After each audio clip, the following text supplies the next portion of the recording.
The scale of the universe alone is enough to take your breath away. Are we the only ones pondering this vast, perhaps endless expanse? Right now, we're living in a golden age in the hunt for alien life. We may have even discovered hints of alien technology. These very bright flashes of energy that we see might be the energy beams focused on starships, propelling them through space. Scientists now believe there are many billions of Earth-like planets where extraterrestrial life could exist. We've discovered that planets are more ubiquitous and more varied than we ever imagined. And clues to what alien life might look like right in our backyard. I've never touched one ever before. Can I? Yes, you can. You'd be very gentle touching it. Now, with a massive investment in new technology, we're embarking on the greatest hunt for extraterrestrial life ever undertaken. And the answer might be closer than you think.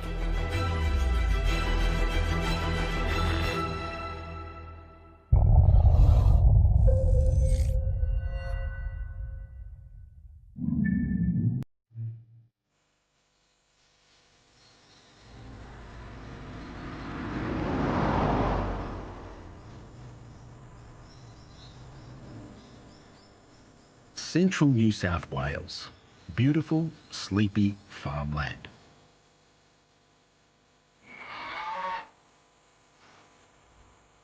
But an extraordinary project's about to begin here, one that could change the view of our place in the universe forever. It's called Breakthrough Listen. Telescopes around the world will comb the skies listening for radio messages from ET. Breakthrough Listen is really the first serious SETI search we've done. Big money's been pumped in, $100 million. Astronomers will listen to the 1 million stars closest to us and the 100 nearest galaxies, each of which has hundreds of billions of stars. And some really sophisticated software is being developed to crunch through all the numbers. Because basically, the search for an ET signal comes down to sifting through huge amounts of data, looking for that one artificial signal that couldn't be explained by some natural source.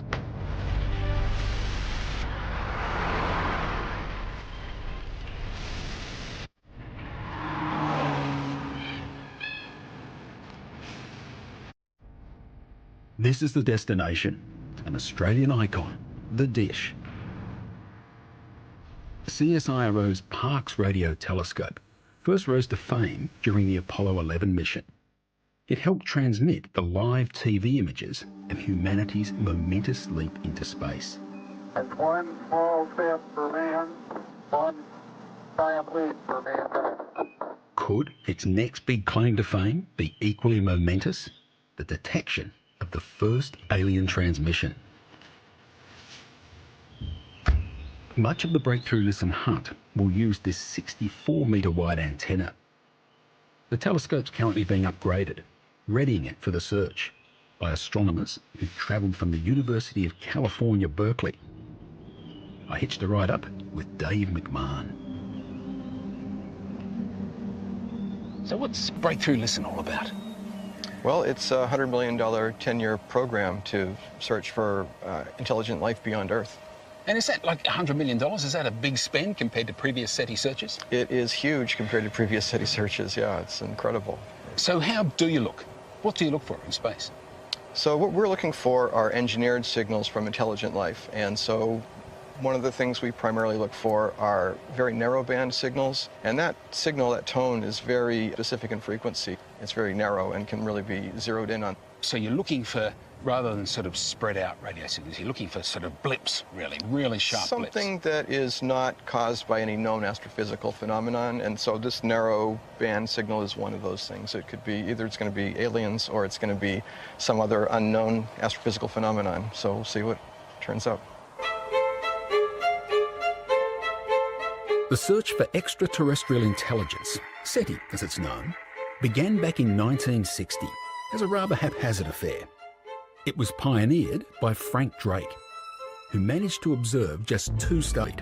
We're in the Parkes control room, waiting for our observing slot to begin.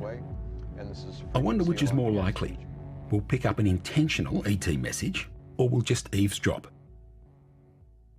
Is it going to be the case that deliberate messages are going to be the ones that are much easier for us to detect? Different people have different takes on that. If other worlds are like us, they might be wondering, should we transmit or not transmit? And so maybe we won't detect a deliberate transmission. But if they're advanced enough, they probably have navigation beacons or some such thing. You could imagine if they're capable of interstellar travel or even interplanetary travel, they might have sort of navigational, like we have GPS, they might have solar system positioning systems or something like that, or galactic positioning systems. So really what you want is a great big radio beacon around Proxima Centauri that says bleeping continually. That'd be great, a big neon sign or something, yeah, that'd be awesome.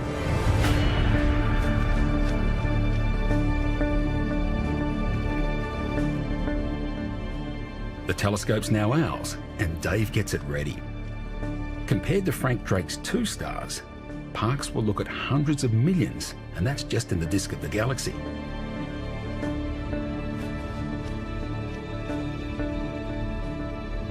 We're about to lock on to our first star.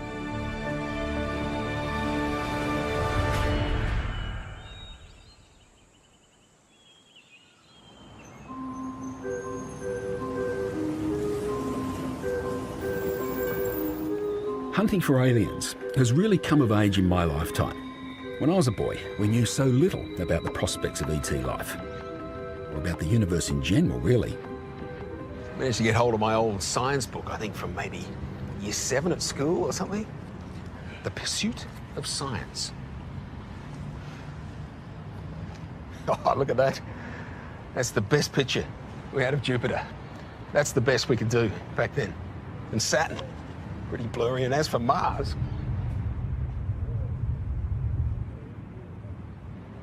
you know, it was around that time that a neighbour, I think it was going to give me a look through his telescope. Oh, I was so excited about that. We had to wait and wait to get the weather right. And that first time I looked at the moon and see the craters, you know, that other world was amazing to me. Beautiful. Very smooth. Very quiet ride. With so many other worlds out there, a young boy's mind couldn't help thinking of aliens. Needless to say, I never saw a UFO, but desperately wanted to. I remember even wandering through the park at the end of my street, looking up, hoping to be abducted by the friendly kind of alien, not those probing ones, and, you know, just checking out the spaceship for a while. What is it? 10-year-old Graham would have been pretty impressed that we might soon find ET. I wonder if we really will.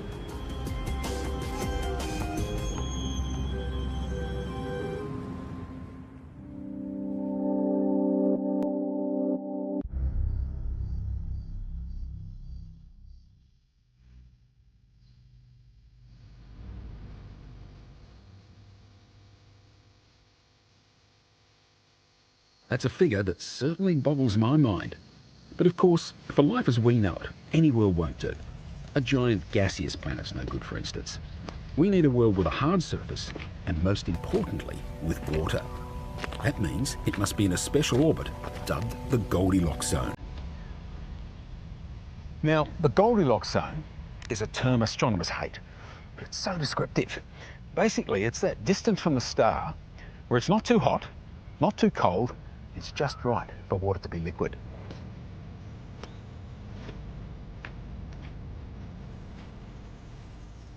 That's because we think water is a must-have for life to exist.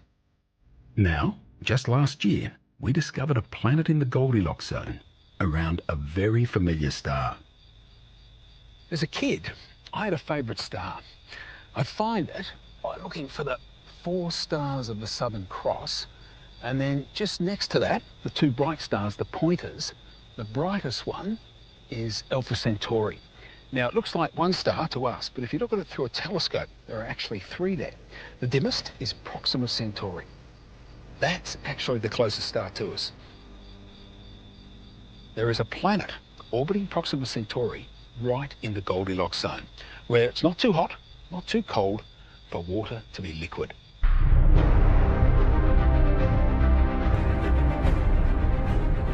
Having a rocky planet in that habitable zone so close to us is thrilling.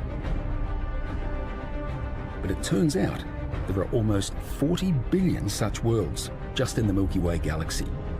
Multiply that by the 100 billion galaxies out there, and there are a lot of potential Earths.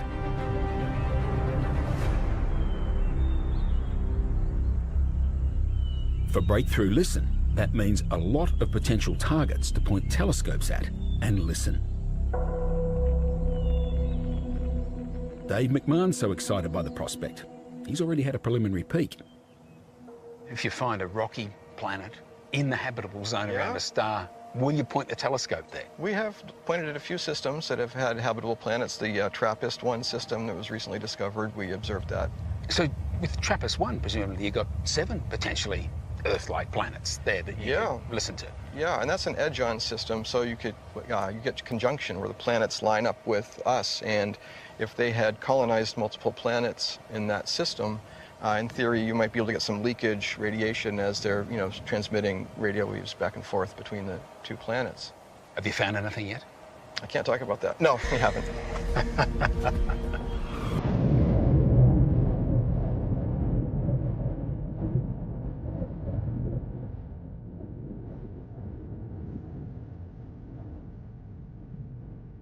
But listening for alien transmissions is not the only way we might discover ET.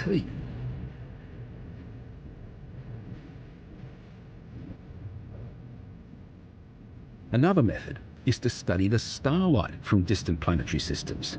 In it could be evidence of the kind of molecules that are present in the exoplanets' atmospheres. And that enthuses David Shabanow, because those molecules could be indicators of life.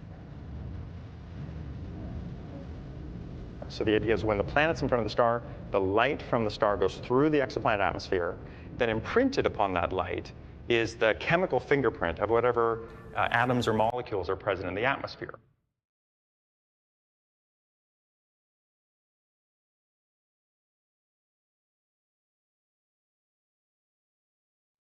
If you're an alien studying the solar system from afar, you would see that there's something obvious and different that's immediately apparent when you look at the 3rd planet from the sun, which is, of course, the Earth.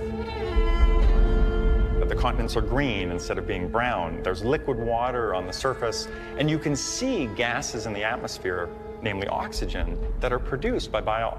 Strong clue, isn't it, that there's some sort of I would say that would be the smoking gun if you found some complex, clearly synthesized chemical in an atmosphere, you'd know.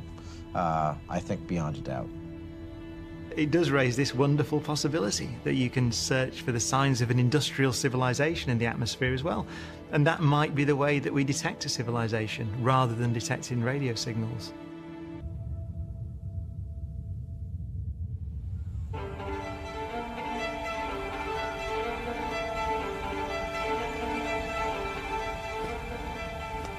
But I must say, in all this chat about ET, there's one question that bugs me.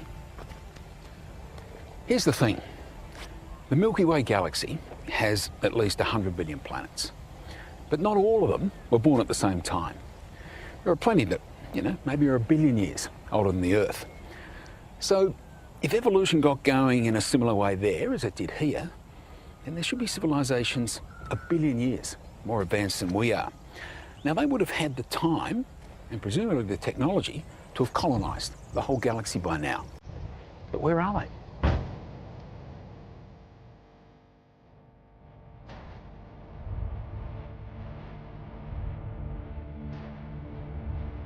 Aliens could have arrived here on Earth eons ago, yet there's no evidence of it. It's a paradox proposed in the 1950s by Nobel-winning atomic physicist Enrico Fermi. So what might be the solution to this paradox? Well, physicist Lawrence Krauss suggests, by nature, intelligent civilizations may have self-destruction built into them. A nuclear holocaust, an asteroid impact, a global pandemic, technological Armageddon. It's pretty easy to imagine ways our civilization could end. If the Earth is any example, it's not clear that intelligent life survives for a long time. I mean, the way we're going, it's not so clear that we're going to. So that's the obvious out. If intelligence survives only 10,000 years or something, there's not enough time. I'm also not clear that colonizing is also an imperative. A sufficiently advanced civilization would not have the need to either communicate or colonize. It'd be self-sustaining, be able to survive for indefinitely long on a given planet, and would have nothing to gain from interacting with other species. So I think really ultimate superintelligence, if you want to call it that, might turn inward. Of course, there's a really exciting solution to Fermi's paradox. Alien probes have visited. Theoretical physicist Paul Davies, who earns a living thinking about these kinds of questions, says perhaps we just haven't found the evidence yet. Supposing a probe was sent a long time ago and it's one of these sort of set and forget type of devices, where would you put it? Well, put it on the moon, it's going to survive much longer. The astronauts left their lunchbox on the moon. After a few million years, it would eventually be buried. But it does take a long period of time, and you could probably put an alien artifact on the moon and leave it for tens of millions of years, and it would still be on or near the surface, still be conspicuous. We wouldn't know, because despite having visited, we haven't yet mapped the moon in enough detail. Although that is happening at the moment with NASA's Lunar Reconnaissance Orbiter. Perhaps we'll stumble on something.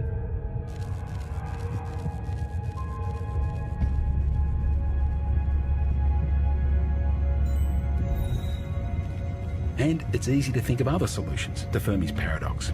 Perhaps ET's hiding from us. I guess that's the problem with paradoxes. There are no easy answers.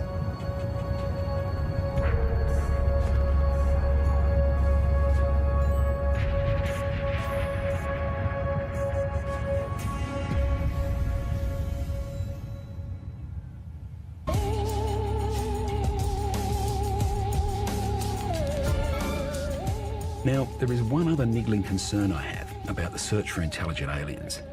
Do they even exist? Perfect barbecue conversation with my astrophysicist mates, Brad Tucker and Charlie Lineweaver. That's not, we didn't prick the sausages, look, we've had an explosion. Brad and I think there are intelligent ETs out there. It's a multifunctional tool. Exactly. Charlie doesn't. The problem here is that every time we think about aliens, we're projecting ourselves. We say, what are the aliens like? Well, they speak English, they got a head, they got 2 eyes, they're about our size. Because if everybody watches Hollywood, the whole point is we're projecting ourselves into outer space. And the reason why? Vanity. It's great to be an advanced civilization, so we should expect it elsewhere, and that's just a crazy argument. I don't think it's great. Here's the thing, though. Surely there's something special about our species in the sense that, hold on, let me finish. That we can build technology. We got to the moon. We can build radio telescopes. We can understand the laws of physics. Surely we're not the only ones in the cosmos that have been able to do that. Surely other intelligence has evolved somewhere else. This is called it's better to be smart, right? And so ask a biologist how often human-like intelligence has evolved on this planet, and the answer is once, us, right? Species are unique. Humans are unique, but that doesn't make us some special thing that we should expect elsewhere. You're talking about 100 billion trillion habitable planets, Earth-like potential planets, planets hosting life. The numbers tell me that we can't be alone, we can't be unique, we're not that special. That's just pulled out of a hat. It's baloney. It has no scientific basis for it, but that's what we want to believe. Or, you know what? I'll lower it to 1 billion. I'll lower it to 1/100th of a billion. What the aliens would make of this. There's no way. Charlie's basically saying, because it's so unlikely evolution would lead to intelligence, we humans are an enormous cosmic fluke and all alone in the cosmos. I believe that there are electrons beyond the observable universe. And that's kind of crazy, but you probably agree with that too, don't you? I can agree that you're crazy. I agree. I reckon it's time to eat some food. I agree with that. I think it's time to eat. I agree with that.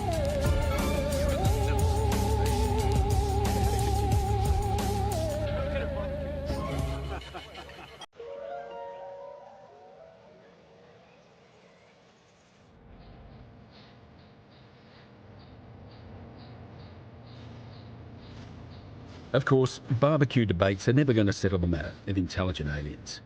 But hopefully, one of our telescopes soon will.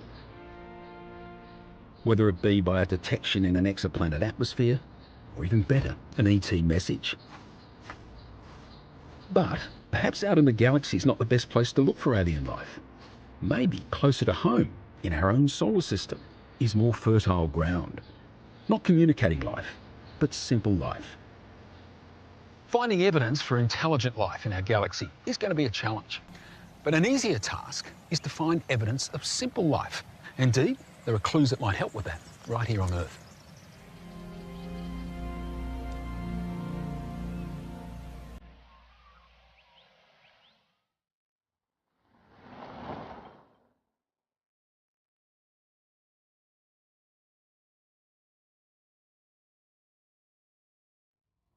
To see if life could have got started on other planets in the solar system, it helps to know how it got started here on Earth. What are the required conditions? Surely there's more to it than just a hard surface and liquid water. Well, I'm off to meet a couple of scientists to try to find out the answer. And I'm going to a place I've been wanting to visit for decades.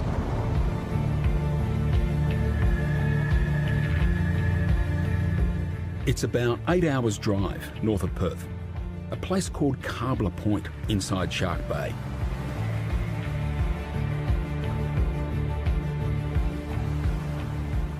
It's gorgeous here and extraordinary. I caught up with local stromatolite expert, Dr. Erica Cesari. She hails from the US, but has spent much of the last 6 years researching and living on this remote coastline. And these are some of the best stromatolites? Oh, these are some of my favorites. Yeah. Why is that? Just because it's a really special place. It's special because few people get here. Access is through private property, and the stromatolites stretch from horizon to horizon. How much of the coastline is covered in stromatolites here? Nearly all of it. So it's 135 kilometers, and we've mapped out where the stromatolites are around the coast. And if you did kind of a back of the envelope calculation, you'd end up with about 100 million stromatolites in Hamlin, yeah. Tough conditions. And why are stromatolites here rather than anywhere else? What's so special about this place? I know you love it, but, you know, scientifically, what's so special? They're thriving here because the conditions are so harsh. You've got hypersaline waters. The average salinity here is about 66 parts per thousand. So normal marine salinity is about 35. Right, so you can see significantly higher. Yeah, this is nearly double.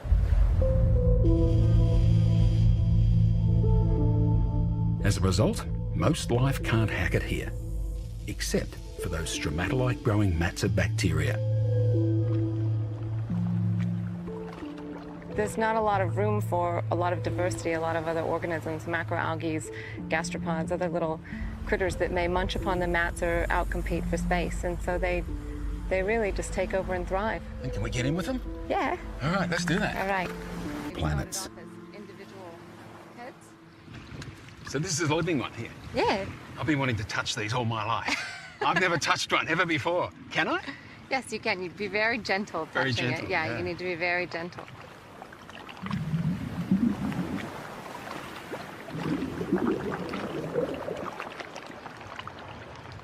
Oh, that's quite amazing. To me, it feels like a kind of artificial surface. Like Teflon. Very nice, though. That's kind of a pustular mat. But if you move then just a bit lower over here, this is a different community, and that's a smooth mat. Oh, it's quite different. It's much softer, but it feels biological at least, whereas this one feels quite artificial to me. As well as being able to flourish in severe environments, cyanobacteria were also one of the first simple creatures to appear on Earth. They were the humble beginnings of the vast complexity of life we have today. And given stromatolites have also avoided extinction for billions of years, if you wanted to pick a life form to look for on other planets, they'd surely be a good start.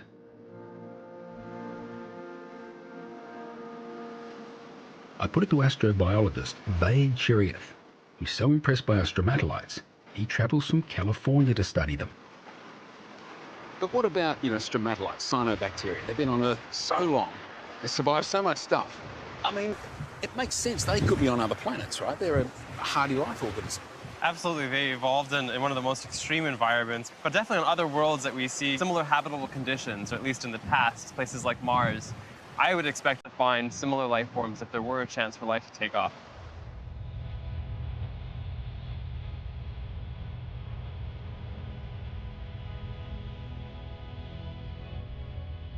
Could stromatolites have grown on Mars as well?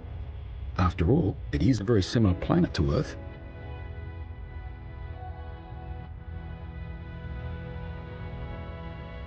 It is smaller, so its gravity's weaker, but it has polar caps, rolling rocky hills, even dust devils. And in some ways, its surface is even more interesting than Earth's.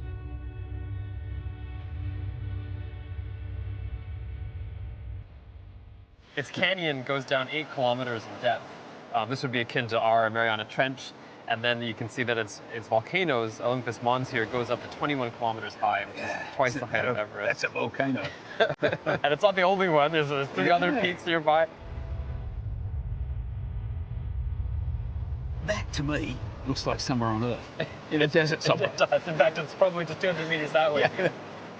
But stromatolites won't grow in desert conditions. They need water. However, in the past, it seems Mars had that.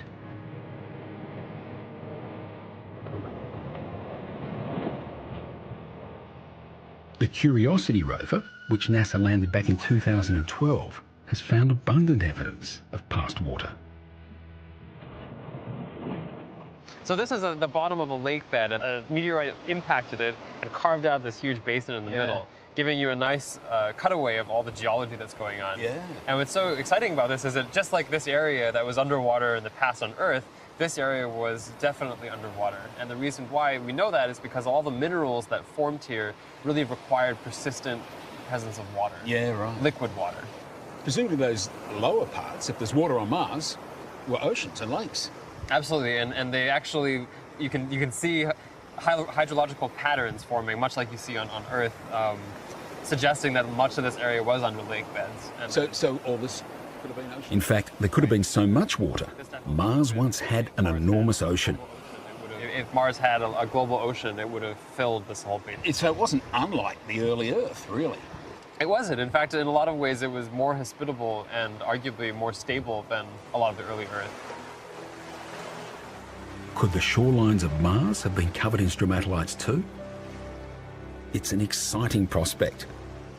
NASA already has the Curiosity rover there, but in 2020, a new rover will arrive, and Vade hopes it will look for fossilised stromatolites and solve the mystery of whether there's life out there.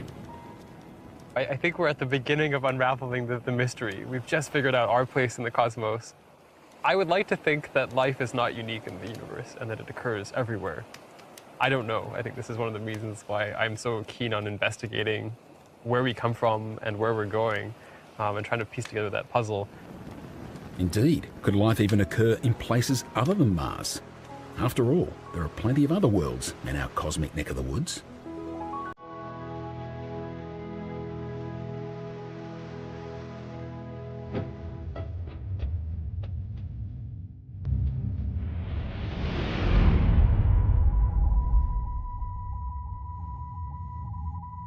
What about further out in the solar system? Could there even be complex life out here, where the giant gaseous worlds reside?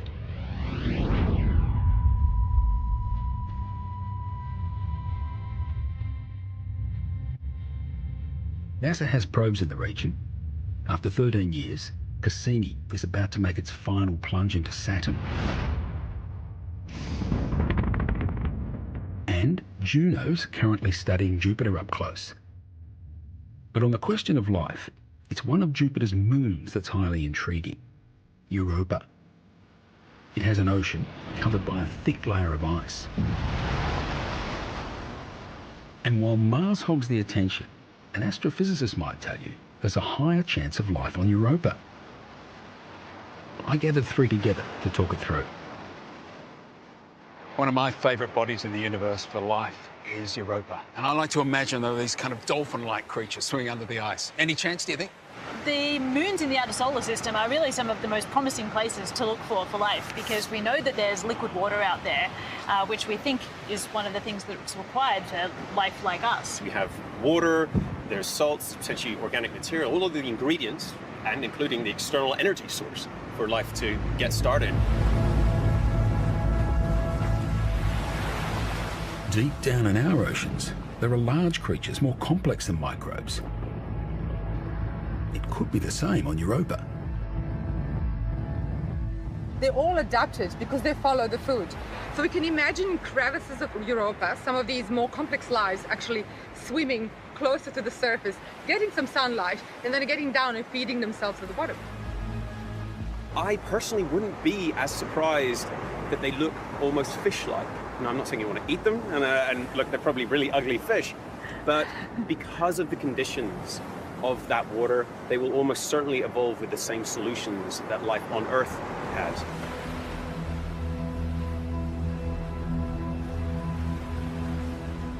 But NASA's still some way off being able to go fishing on Europa.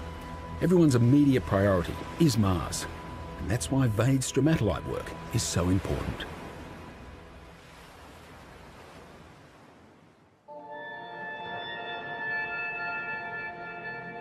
There won't be living stromatolites on Mars. You see it all the time at the beach. Ripples act like moving magnifying glasses, warping the view below.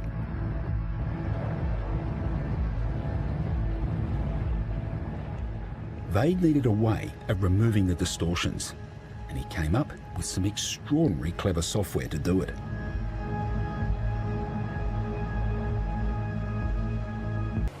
Essentially. To do that processing, I mean, it sounds complicated because everything's sort of moving around. Like those caustics are just sort of going around randomly almost. Yes, and this method would not have worked 10 years ago because there just wasn't the computational power. Yeah. Now that there is, we can really simulate what the surface is doing and figure out the ocean dynamics just from imagery. Indeed, Vade's software is so clever, it even enhances the image. You'd need essentially a diver to go in, with the magnifying glass to get the same level of detail. But we can survey areas, hundreds of square kilometers in size using this method and get a very good idea of what those structures look like over large distances.